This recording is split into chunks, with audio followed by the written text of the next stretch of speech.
Welcome back. Well, Economic Development Minister Joyce says the job losses in Kawerau this week, well, there was an inevitability about them. That will offer no comfort to a town that's been battling economic and social decline for more than a decade now. Jenee Tibshraeny went to Kawerau this week and spoke with locals about whether they and their town have a future. Kawerau, a booming industrial centre 50 years ago. Today, a town fast reaching its use-by date. Around 2,000 workers were once employed in the paper mill here. Now more than 100 of the last 280 workers at the Norske Skog plant face redundancy. And it's pretty sad that they're closing them down. You know, families are going to miss out and everything like that. There's a lot of kids here that already need help, the youth and everything, and they're going to go and do that. It's not fair. More and more shops closing, and people just don't seem to have that buoyancy anymore, you know. Yeah, it's a little bit sad. Well, bad enough, there's not enough employment in the town. Majority of the community might be on a benefit.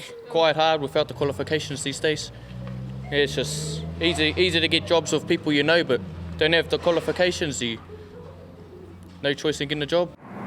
Jenee Phillips is a spokesperson for the Pulp and Paper Workers Union. This mill's been here since the 50s. I'm a second generation paper maker. I've been here 25 years. There are guys up there that have third generation paper makers, you know, their father, their grandfathers. A lot of family have come through here. So they do feel a real affinity to Kawerau and to the mill. The market has changed dramatically, as we all know. The newspapers aren't the power they once were, or, you know, the mountain newspapers. Australia, which has been predominantly our market in New Zealand, has changed. As we trade our newspaper subscriptions for iPads, Jenee's colleagues are losing their jobs. But is what's happening here inevitable? And could Kawerau be the way of the future for places that rely on manufacturing? The mill opened in 1954, and the national government at the time was an original shareholder. The government saw the mill as the beginning of the industrialisation of the New Zealand economy. And to help it along, there were controls limiting any competition and restrictions on imported paper. In the 1960s, the mill was the biggest manufacturing plant in New Zealand. These days, the mill supplies all of New Zealand's newsprint and telephone directory requirements, and also provides around 30% of Australia's newsprint needs. While Fletcher sold the mill to Norwegian paper giant Norske Skog in 2000, a lot of money has stayed here. From my point of view, it's been the decline of the manufacturing industry in New Zealand. This is another domino falling. So, yes, I think the government needs to do something. Unemployment is already high in the town. Nearly a third of Kawerau's working-age population is unemployed. Nationally, the town has the highest share of solo parents and the highest share of adults with no formal qualifications. The median income is $17,200, compared to the national median of $24,400. Its schools are all Decile 1. Kawerau is a town with deep social issues. There were 12 suicides last year. More redundancies will only exacerbate Kawerau's problems, according to Chris Marjoribanks, who runs a local health trust. Those that won't have that level of support in terms of finding alternative employment, counselling supports, financial advice, redundancy packages, the smaller employer with small numbers of staff, the guys that are servicing logging trucks, changing tyres down in the local garage, those are the ones that we will see, for us as service providers, the biggest impact in terms of social impact on their lives. John Galbraith is an advisor for the Eastern Bay of Plenty's Economic Development Agency. He was once CEO of the Tasman Mill in Kawerau and has managed other forestry companies in the area. He believes this impact will extend beyond Kawerau.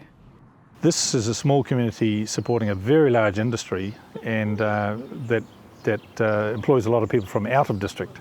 So it's not just a Kawerau issue, it's a much wider one. Sue Kamal from the Kawerau District Council sees other winners in the town, like Olympic silver medalist Sarah Walker, but she says Kawerau still needs to diversify its industries. One of the big problems that we had with Kawerau was that we were very dependent on the pulp and paper industry.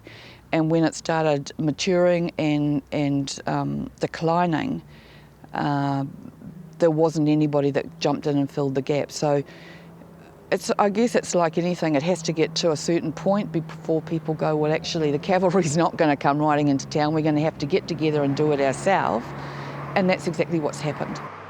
We've been working very hard, especially over the last couple of years, to attract new industry here, and in recent times we see a lot more interest from our market countries like China, Korea, in investing in wood processing here. So we hope that in the near future we'll get some movement on that and get some investment. Aquaculture is another very big opportunity that's developing to the east of here, around Portuguese.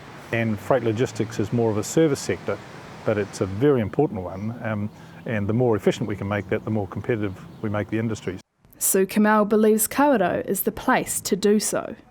It's the perfect opportunity for Kawerau. We've got the geothermal, we've got the sustainable energy, we've got the woody biomass to convert into it. It's pretty widely recognised that the only way we're going to meet our biodiesel commitments is through woody biomass or residues, and what a perfect place. We're located within 100 kilometres of anywhere in the CNI forest, and we've got the rail link to the port that's only 90 k's away. The key to it is the energy. I know New Zealand's got a lot of energy. The geothermal base load that it can provide is really important for heavy users. Norski itself is currently using as much as Hamilton uses. So you start getting 2 or 3 operations like that here, and it's set up for heavy industry. But it's jobs that will save this town, and resilience will only take this community so far. As the jobs move away, so will the people.